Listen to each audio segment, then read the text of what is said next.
welcome to the American Cinema Foundation Movie Podcast. I am your host Titus, and today I am joined by my friend James Lileks. We're returning to our reflections on Middlebrow. So James, the season is upon us, and we're looking for Middlebrow subjects that are sort of closer to our time and maybe have something timeless about them. We've been talking about Christmas. Tell me about Christmas movies. That's our bailiwick. What's on your mind? Well, first of all, Die Hard is not a Christmas movie. I just need to put that marker down right away. Everybody will always say that it is, but it takes place on Christmas. Yeah, it does, but it's not specifically about Christmas and contains no Christmas magic. As much as we all delight at the sight of Hans Gruber flailing as he falls off the side of the tower, it's not really a heartwarming, Christmassy kind of message. So I will fight anybody on this, and it's one of those pointless things that the internet get riled up about. But come at me, bro. It's not a Christmas movie. Yes, I think this particular trolling fantasy is dying out. I was talking the other day with Sonny Bunch, the greatest conservative provocateur on Twitter, and when I asked him, hey, how about we talk about Die Hard, he said, look, I'm really getting tired of this idea that it's a Christmas movie. At this point, only my teenage nephew is still interested, and I'm pretty sure this means that we will be watching the movie sometime during the Christmas season. And it's a fine movie. I like it. I like the fact that a generation back, American action movies featured blue-collar workers as heroes. I don't mind the white-collar, upper-class affectation villain. Hans Gruber is great. I just wish we had not reversed hero and villain. Hans Gruber of the 80s is Tony Stark or Doctor Strange of our times. But I leave my pan to blue-collar heroes for another time. Let's get back to talking Christmas. I'll ask you, what's your favorite Christmas movie? That's tricky. I'm not sure I have a favorite Christmas movie.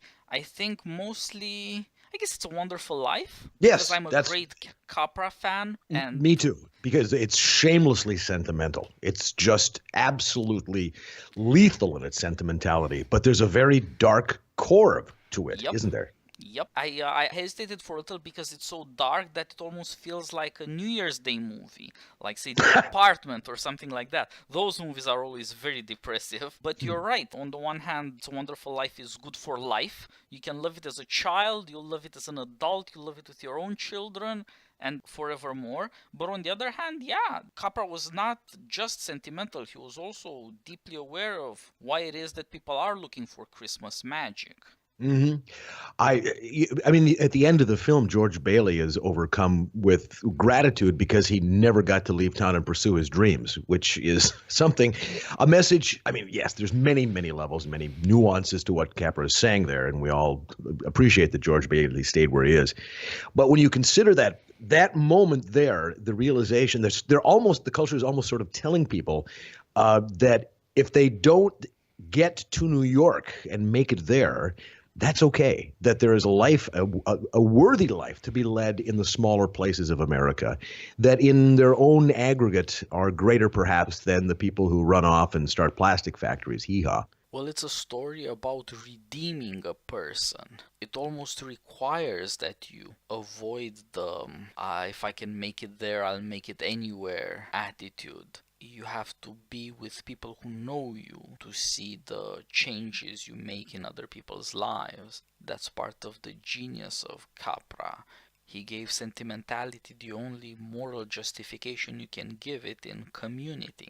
It's admittedly selling America a fantasy that post-war America was never going to retrieve, but it's also of education that's all the more necessary when once people no longer have these kinds of communities that can give form to such sentimentality, which is worlds away from the tendency we have nowadays to talk in superlatives, to call everything awesome, the greatest, or the worst, as though nothing in between could be real for us. Everything in between is real in that situation. That seems to be what Capra is trying to get at, and why George Bailey could be a hero, proud of himself even. I do want to say this, though. I would have loved to spend a week in Pottersville because it looks like a happening place. The neon, the sin, the rest of it. I mean, that really looks like a place where a guy could have himself a good time. Not to live, mind you, but just to hang out. Yeah, it's the PG version of Vegas, you could say. Yes, I wrote a story actually. It's on my website somewhere, and I trot it out every Christmas, and I never read it, which is probably wise. Called "It's a Wonderful Christmas Carol," which is about Mr. Potter being visited by three ghosts on Christmas Eve, and I sort of mashed the two together, and I'm going to have to remember why I did that and what the end of it is. I think Potter's redeemed, of course. You can't do a Christmas story where somebody isn't redeemed at the end of it. Here we are. Next question: what's your favorite, if you have one, Christmas Carol movie? There are so many. Let's see, I think I'm going to go with the, what was it, 39 version? That's the one that I remember most fondly. I should know the actors' names, but this goes back to my childhood, and as these things go, I always just took it for granted that I knew these things. It was 38, not 39, pardon me, with Reginald Owen and Gene Lockhart. I'm not sure I could defend it or that I would feel the need to in the way I would with, say, It's a Wonderful Life. I'm not sure I'd even say it's so good. So everything just felt natural about it when I was a kid. And now, of course, it just looks hokey. It's Right.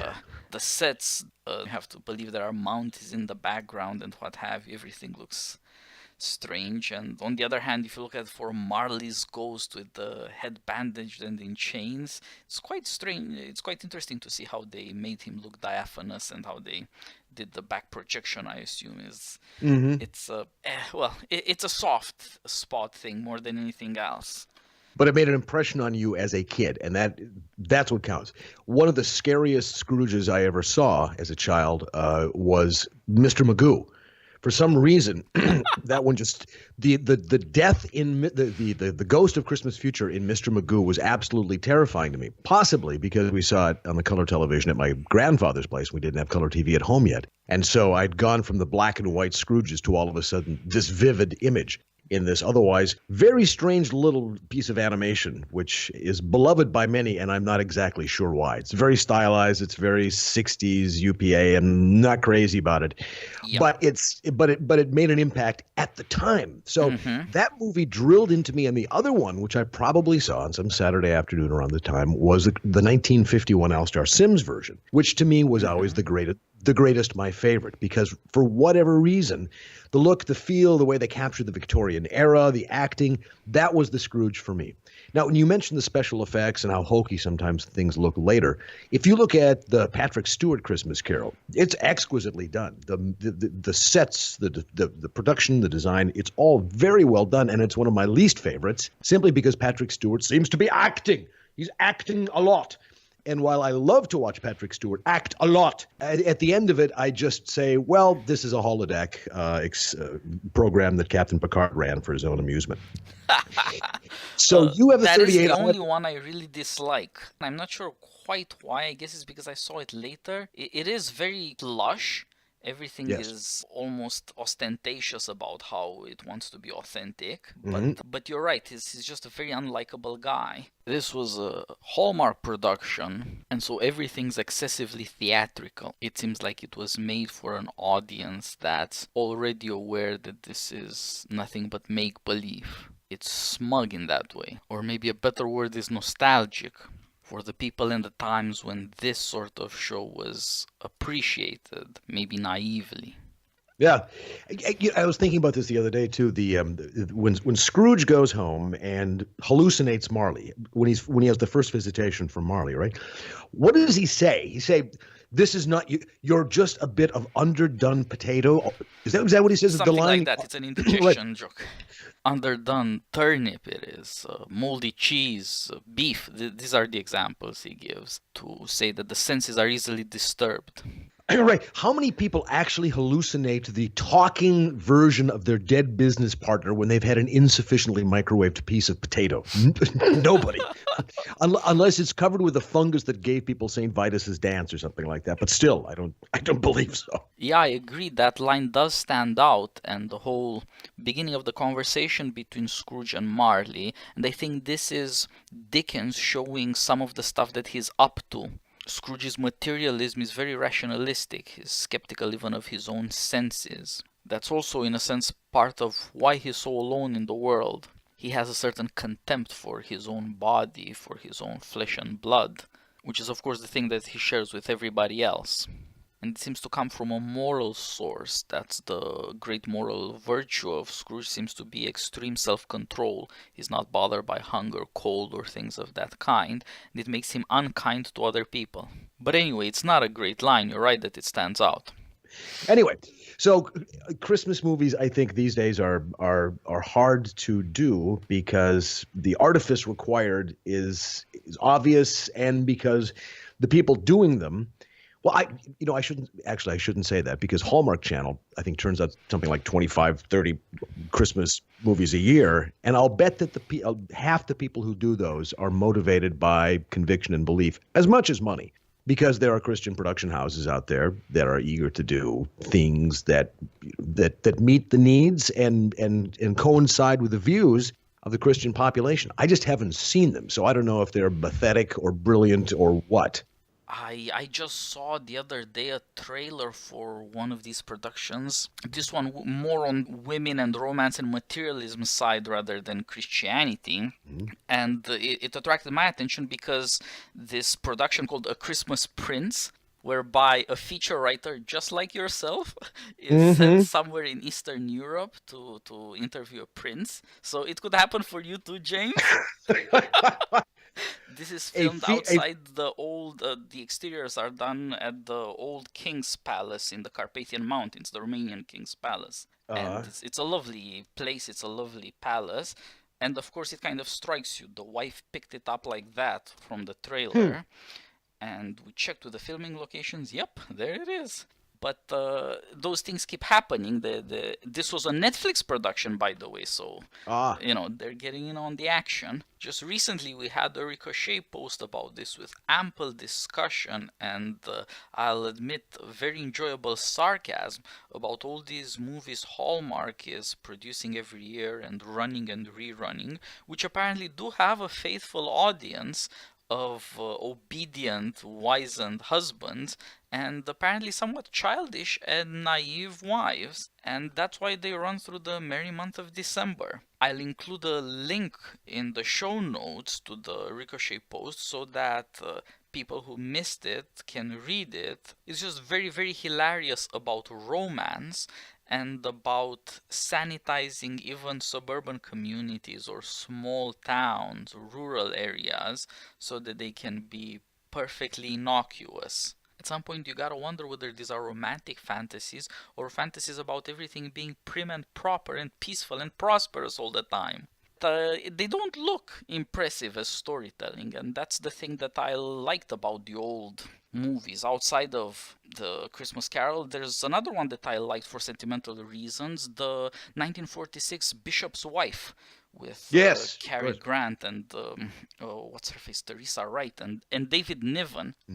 I show these to friends who don't necessarily love old movies as much as I do, but during the season people are more willing and interested, and it's always a hit with people. People like the movie for all its sentimentality and all its Cary Grant is an angel, don't you know? Yeah, of course. There's probably a market for good storytelling in this, but I don't know who's gonna get at it. That was remade with Denzel Washington when I was a boy, but that doesn't really hit the spot. Talking about this, it strikes me that a lot of these old movies had a certain comic element. You got a sense that the story wasn't entirely serious. You weren't expected to believe supernatural things, but you were expected to take the human drama seriously. And somewhere what we know about human beings and the supernatural meet. There's a limit there. You have to look at rare moments of grace. These are often stories about providence manifesting itself in small ways, and that's somehow more acceptable because it doesn't have big implications. It doesn't challenge the secular culture, let's call it.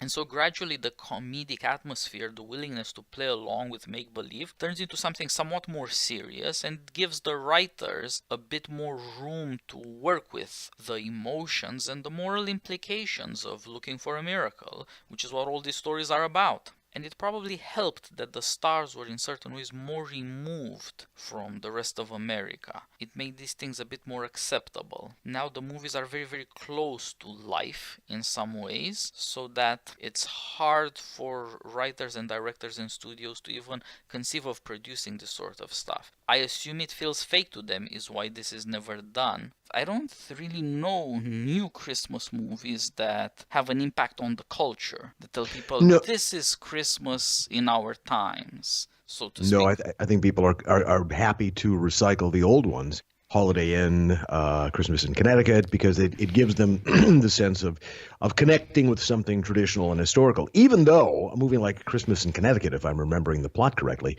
is all about how the modern world has upended Christmas as they know it. Yep.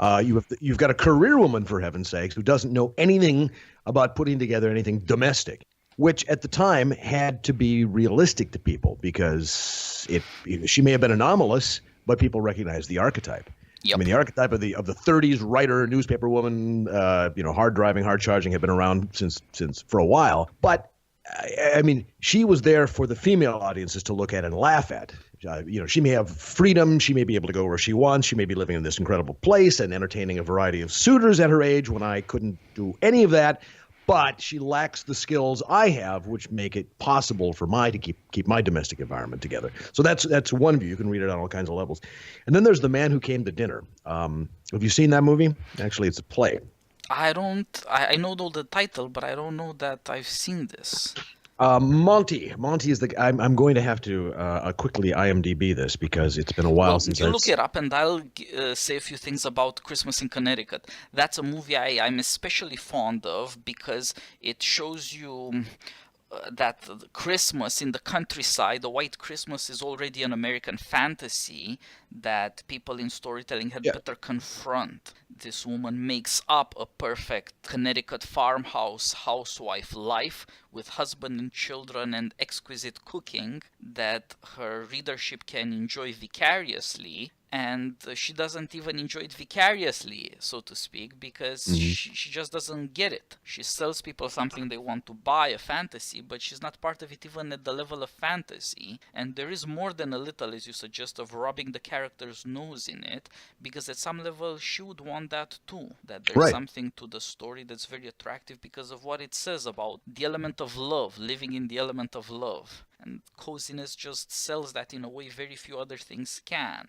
I've done a bit of writing on this movie and I have some ideas that I'll share maybe in another podcast, but I'll say now that the story is very much about what's going to happen to post-war America. So it's a 45 movie. The protagonist is played by Dennis Morgan. He's a returning veteran who's recovering after spending weeks on a raft after his ship was blown to smithereens. And so his medical rehab is also about coming back to America and good food, which a soldier had very little, if any, of for years previously. It's home sweet home. And this is what sets off the entire plot about who's a real housewife, or do you really want a housewife? What place does home and cooking play in the American life and in American fantasies of domesticity? And so it all starts from an awareness that things have changed, and in certain ways they must change. These men are shown to be under the rule of nurses, although they're the soldiers, and having to resort to flirting and all sorts of comedic tricks that you wouldn't think of as manly or associated with war veterans in order to, say, get better food. That's how all this thing starts. And then everybody else gets dragged into this, from refugees from Europe to old press tycoons, the aristocracy of Long Island. Everybody gets dragged into this, and it's quite hilarious and thoughtful at the same time. And then maybe that's what's so interesting about Christmas movies. They're more about coziness than extravagance. Which puts The Man Who Came to Dinner at the other side of the coziness factor, because it's a stage play about this critic who comes to stay with these people. He visits these people on a tour, and he slips and he breaks his hip. So he has to stay at these people's houses over Christmas, and his entourage comes, and it's even got Jimmy Durante. Jimmy Durante comes on. He plays a guy named Banjo, and Banjo spends the whole movie talking like this. And And Betty Davis, of course, plays Betty Davis, and then Sheridan Whiteside plays Monty, who's very funny in that old 40s way, where he's always making cutting remarks. And he's the sort of fellow that everybody probably thinks is gay, but he isn't. And it's just, oh, God, people love this movie because they love to watch this guy browbeat all these rustic locals and the rest of it. The character really sounds like a cut-rate Mencken. And while I'm sure it works fine on the stage and people love it on the screen, I find the main character yes, he's supposed to be insufferable, but he's a mean SOB. He's awful. And the movie sometimes, when it just gives him a moment to get off one of his zingers, just reveals what a pinched, sour, just brackish soul that he has. And at the end of it, we're waiting for some sort of transformation. We're waiting for him to learn that these people are, and of course the movie has to do that. But it's people love the movie until if you watch it again and sort of see it not as a hilarious takedown of these rustic yokels, but actually see it as a depiction of one of the most miserable souls you'll ever see on the screen. It changes a little bit. So I watch it by all means, but I wouldn't call it a warm Christmas movie.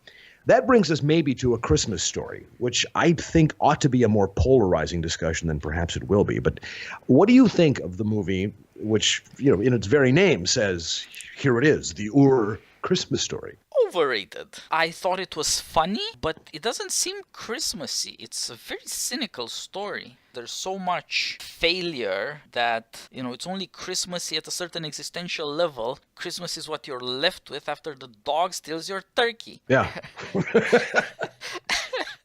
I thought it was funny. I did watch this last year. As an exception to my regular Christmas viewings, I do tend more to something like Holiday Inn or Christmas in Connecticut. But I snuck that in the program. The ladies loved it. But it doesn't strike me as that Christmassy.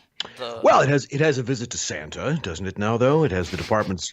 I mean, the department store that they show in that movie is something that I have great nostalgia for myself, because if you grew up in an American small Midwestern town, there was a department store downtown that had miraculous things like escalators, that had perhaps a mezzanine and a pneumatic system in which they would send tubes going around from the credit department down to the shop, and you'd hear these bong, bong, bong to indicate the arrival of something in the pneumatic tube, or to tell the floor walker that we have a shoplifter over there. The bustle of a small town department store, which Fargo had at least two, is something great and wonderful and American, and it's all so gone where we live now, with the exception of the big cities. The idea of going downtown for Christmas and seeing the lights and the displays at the windows is something we've lost. So I ought to love the movie just for that. But I don't, because I don't love it perhaps because it was sold to me as the greatest, funniest Christmas movie ever. People would repeat the lines to each other. It's got this lamp that's a leg. Yeah. Okay. And the line that I've never bought in my life is when the father says, fragile, that must be Italian. No, he didn't say that. Nobody thought the word fragile was fragile. No one. And I don't find the kid particularly interesting. And at the end of it, maybe he should have had his eyes shot out, because frankly, as a parent, I think Mom had a point. I mean, I got a BB gun for Christmas. We went out in the woods and my cousin shot me in the ass with it. So I remember that sounds much more realistic. Yes. Well, it was a daisy. He pumped that thing up, pump, and let it fly right through the pants of my jeans. Yeah. Yeah, I'm not a big fan of that kid. Maybe it's because I don't want that in a Christmas story. I'm all for Christmas comedy, but everything seems stretched down to the grumpy, sort of incompetent father. Mm-hmm. Everything is too much of a caricature for a Christmas movie. I get that it's anti-nostalgic in a sense. The good old days weren't that good, but they just seem awful. We haven't touched much on the animated ones, although I mentioned because they're not movies, they're television shows. But I mentioned the Mr. Magoo special, which, by the way, framed the Christmas Carol as a stage play that the audience we're watching an animated, just still drawn audience watch Magoo play Scrooge on the stage. Why exactly? I've never understood why they had to use that framing device, because it begins with a 4-minute song about Magoo going to Broadway. I'm gonna make it, and it's really strange and bizarre that they start A Christmas Carol with this urban, almost hallucinogenic, stylized tableau of Mr. Magoo trying to get to the theater so he can play Scrooge. There's no reason for it as a framing device, but there it is. The whole thing is damned odd. But I grew up, the most important thing was watching the Rudolph the Red-Nosed Reindeer special. Now, that is the defining American boomer experience for Christmas, right? You laugh. I'm not a boomer. You're going to have boomers, so you're going to have to. Yeah, okay, all right. Well, but at least you can understand that the stop motion animation, the color palette, the fact that they have like white and blue ornaments at the beginning of it. Burl Ives, who, when you were a kid, when you were my age, you had no backstory for Burl Ives. You didn't know him as Big Daddy from Cat on a Hot Tin Roof. You didn't know him as some vaguely socialistic folk singer. You just knew him as the guy who sang Holly Jolly Christmas and came to you in snowman form in the Rudolph special. And you loved it because it had Santa, it had the great story of Rudolph, it had drama, it had that horrible monster, it had Cornelius Smith, Yukon Cornelius, the prospector. Yep. And there was something they took out of it that we never understood as a kid. Yukon at one point throws his pickaxe up in the air and it lands, and then he licks it and says, nope, or something like that. And as a kid, that flew right over your head. You could not. Why was he licking a pickaxe? Was the pickaxe licking an essential part of prospecting in those days? It was like Underdog biting a coin. You didn't get that either. And the reason is they took out of the Rudolph special the fact that Yukon Cornelius was a peppermint miner. He was looking for a great vein of peppermint. So that's why he licked the pick, to see if it was minty. They took it out. They took that out, but they left in the pick licking. All I'm saying is, if you're taking out the peppermint reference, take out the pick licking. The other thing is on subsequent realization, Santa Claus in the Rudolph special is the worst boss ever. He's a horrible man. He's like the Sheldon Whiteside from Man Who Comes to Dinner of Santa's. I mean, think of it. His wife gets them all together because his employees have come up with a song swearing fealty to him. We are Santa's elves. This is as shameless and self-abasing as the North Koreans having to parade before Little Kim and do some synchronized dance for fear of death. And Santa listens to them all singing about how we are Santa's elves, and then at the end of it says, needs work, and leaves because he's a jackass. And then he goes to see Rudolph, who's just been born. Here's a star employee who's just had a kid, and he goes to see him in his cave, which has not a stick of furniture in it. So obviously he pays these people nothing. And he shows up and he sees that the kid has got some genetic anomaly. His nose glows red. And he's really disappointed. So what does he do? He starts singing a song about himself. I am old Kris Kringle. I'm the king of ding-a-ling. So if you can imagine any woman who's just had a child and found out that it's got a genetic defect to it, the boss shows up in the hospital room and starts singing a song about himself and what a great guy he is. You would think this man is insane. And he is. And at the end of it, he just turns around and says, I know I made fun of you, but I might need that nose of yours to get through the snow, because even though I've been doing this for years and years and years, it's never occurred to me to have an illumination system in case there's a frickin' blizzard on Christmas Eve. So it's junk, and it's all junk. And, the little gay dentist and all the rest of it, it's all junk. Which brings me to what may be my favorite modern Christmas movie. It's from Aardman, and it's called Arthur Christmas. Have you seen it? Animation, military industrial complex, North Pole, Santa? Yeah. Well, it's by Aardman, which did, Wallace and Gromit, and which is a studio of wonderful people who are, the Pixars of Play-Doh, if you want to, who have a great sense of what makes these things work, the heart, the storytelling, the character, the emotion. And it's about a gawky kid who is Santa's other son. Santa's handed off the operation to his competent son, who's just come up with this incredible technological means by which they deliver all the presents. It's wonderful. And the bumbling son is the one, however, who goes off with his slightly crazy grandpa who used to be Santa. I mean, you see the lineage of Santa Clauses stretching back on the wall decades and centuries. And ends up, of course, he's the one who's got to save Christmas. Christmas is always in such peril in these movies. It's just, it's an inch away from never happening.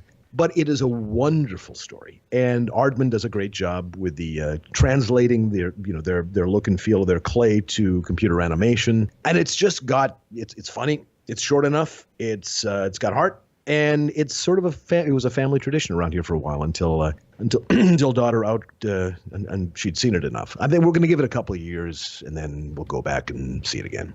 I'll add one thing, or a couple of things, that the movie is intriguing because it showcases so much the power of technology. If you want to see what Santa Claus is, today we would call it Amazon. It's an industrial corporation that does this amazing, magical job of getting everybody what they want. With, of course, this big difference. However much you can advance, you're still going to be facing the problem of presents, of gifts, of giving people something good. And that's somehow a statement about human freedom and what makes us special. Hence the insistence on our individuality. And if one child doesn't get its Christmas present, then that's terrible. That cannot be tolerated. And so Christmas is in peril always because we're always tempted to live well enough alone. And is that so bad? Isn't that the prudent thing to do? But on the other hand, there's gotta be more to life, or we wouldn't be looking for movies about miracles. So Bumbling Arthur Christmas is such a lovely character, because with these new movies where Christmas is about the North Pole and Santa Claus and the elves, because who else even believes in Christmas? What other refuges left for myth-making and fantasy and make-believe? Even there you face these family problems of Santa Claus who doesn't want to give up a job he's too old for because he loves the adulation, and Grandpappy Santa is going slightly crazy and he's irresponsible. And so why not turn that family operation into an industrial operation like young camo uniform wearing Steve would want to? At least that gets the job done. Well, you need a complement to that, and that's Arthur. I wish the movie had been more successful, and of course I hope that your girl will love it again. But you just gotta wait. Well, that's the way with childhood things, isn't it? Yes, it is, and perhaps there is best we'd leave it, because otherwise you start talking about Charlie Brown Christmas specials and the way this Middlebrow jazz, wonderful jazz, defined Christmas and brought the musical tastes of a generation up another level. I was walking through the office lobby the other day, and they were playing a little of the Charlie Brown Christmas special. What Child Is This? That minor key arrangement, and with a little improvisation in it. And it just it slowed me down. It made me smile. It made me sad. It made me think of Christmas's past. It made me think of Christmas's future. It was a perfect piece of music. And there are these scenes in these movies, these moments in this music that have the power to take you right back to where you were as a small child in jammy footies looking up at the sparkling tree at the age of 6, and then to yourself a few years later looking at your version of that with your child at 6 looking up at the tree, and then thinking forward to the day when they'll be doing it with theirs. So yes, tradition, that's the thing. Just our tradition is not a Christmas story, and I'm not going to buy my daughter a gun, and I'm not going to pretend that somebody is sticking his tongue to a metal pole is funny, because it happened to me, and I don't want to talk about it.